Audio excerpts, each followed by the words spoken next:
Hello పాలో ఏంది సంగతులో? నవ్వుతున్నావా? నా పంచి ఎలాగుంటే తెలుసా? అది లైవ్ అయిపోద్ది. నిప్పోసుగాల పక్కన బిని అట్టా నిన్ను చూసి నవ్వుతున్నావా అని అడుగుతావేంది? నిన్ను చూస్తే మాకేంది సంటి పిల్లకాయలు కూడా నవ్వొస్తుందిలేగానే మ్యాటర్లోకి వచ్చి. ఎవరి వరకో ఎందుకు? ఏడి చిరంజీవి, ఏడి పవన్ కళ్యాణ్? పవన్ చిరువులు ఎక్కడా అని అడుగుతావేంది? నువ్వు పిలవగానే రావడానికి వాళ్ళకి నీలాగా పని పాట లేదనుకున్నావా ఏంది? తమ్ముడు అన్న, నేను ఇదే మీకు పిలుపునిస్తున్నాను. ఈ రోజు మరలా వంగవీటి రంగ ఆత్మ ఘోషిస్తుంది. హరిరామ జోగయ్య గారి ఆత్మ ఆయన బ్రతుకుంటుండగానే ఎంతో బాధపడుతున్నారు. కాపులారా ఏకము కండి. జోగయ్య పవన్ కి సలహాలిస్తూ ఖుషీగా ఉంటే నువ్వేంది ఆయన బాధపడుతున్నాడని చెప్తున్నావు? ఎంతో బాధపడుతున్నారు. కాపులారా ఏకము కండి. ఏంది పాలు అట్టా కాపులారా ఏకంగా అండి అంటున్నావు? ముందు నీ కాపులతో నువ్వు ఏకం అవుతున్నావా? ఎక్కడ? విశాఖపట్నం బీచ్ లో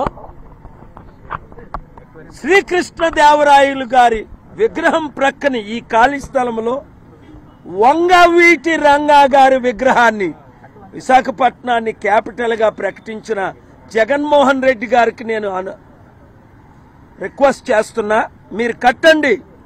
ఇప్పుడే, ఎలక్షన్ల తర్వాత కాదు, ఇప్పుడే మీరు కట్టండి, లేదా పర్మిషన్ ఇవ్వండి, మేము కడతాం.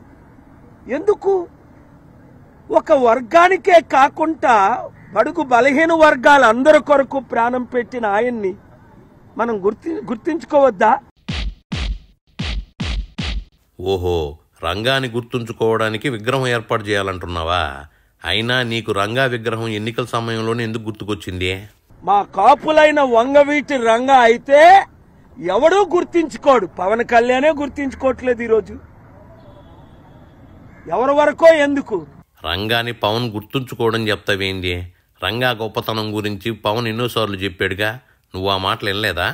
ఈరోజు ప్రధానమంత్రి, హోంమంత్రి గుజరాత్ లో జరిగిన ఘటనలు గుర్తున్నాయా? 2500 మందిని సజీవ దహనం చేశారు. ముస్లిం హిందూ మధ్య గొడవలు పెట్టి వారు ప్రధానమంత్రి కాలేదా? హోమ్ మినిస్టర్ కాలేదా?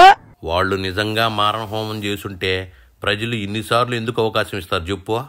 ఆగస్టు నెలలో అలాగ వంగవీటి రంగా గారు 35 సంవత్సరాల క్రిందట ప్రాణాన్ని బలిగా అర్పించారు. ఆయన దేశ నాయకులు కారు. ఇవాళ ఒక ఆయన అన్నాడు, మీడియా పెద్ద రిపోర్టరు, ఆయన రౌడీ షీట్లండి అని. నేను అడుగుతున్నా, ఈ రోజు ఎమ్మెల్యేలు ఎంపీలు ఎవరు రౌడీ షీట్లు కారు? చట్టసభల్లో నేర చరిత్రలు కాని వాళ్ళు చాలా మంది ఉంటే నువ్వేంది అందరూ రౌడీలే అన్నట్టు చెప్తున్నావు? నన్ను రాత్రి 12 నుంచి ఉదయం 5 గంటల వరకు మంచి సెక్యూరిటీ పోలీస్ ఇక్కడ ఉండబట్టి కాపాడారు కాబట్టి, లేదా నన్ను చంపడానికి నా క్యాంపస్ లో ఏ విధంగా ప్రయత్నించారో. ఓహో, నిన్ను చంపడానికి వైకాపా వాళ్ళు ప్లాన్ చేశారని చెప్తున్నా. అయినా పాలు నిన్ను నన్ను వేసేస్తే వాళ్ళకి కొన్న కత్తికి డబ్బులు కూడా బొక్కే కదా, ఏమాత్రం ఉపయోగం ఉంటది? నేను ఏ విధంగా స్టీల్ ప్లాంట్ కొరకు రాత్రనక పగలనక అమరణ నిరాహార దీక్ష చేశానో. స్టీల్ ప్లాంట్ కోసం నువ్వు నిరాహార దీక్ష చేసావని గొప్పలు చెప్తావేంది? నువ్వు నిరాహార దీక్ష చేసినందువల్ల ఎవరికైనా ఏమైనా ఒరిగిందే? సరిగ్గా ఇదే రోజు 35 సంవత్సరాల క్రితం మన వంగవీటి మోహన్ రంగా గారు అమరణ నిరాహార దీక్షకు కూర్చున్న రోజు. ఏందేందే మళ్ళీ జుప్ప మొక్క? అమరణ నిరాహార దీక్షకు కూర్చున్న రోజు. ఇదిగో పాలు, ఆమరణ దీక్ష నట్ట అమరణ దీక్ష అంటావేంది? పాస్టర్ అయిన నీకు తెలుగు రాకపోతే అట్టా చెప్పు. ఏది ఆమరణ నిరాహార దీక్ష అని క్లియర్గా చెప్పు.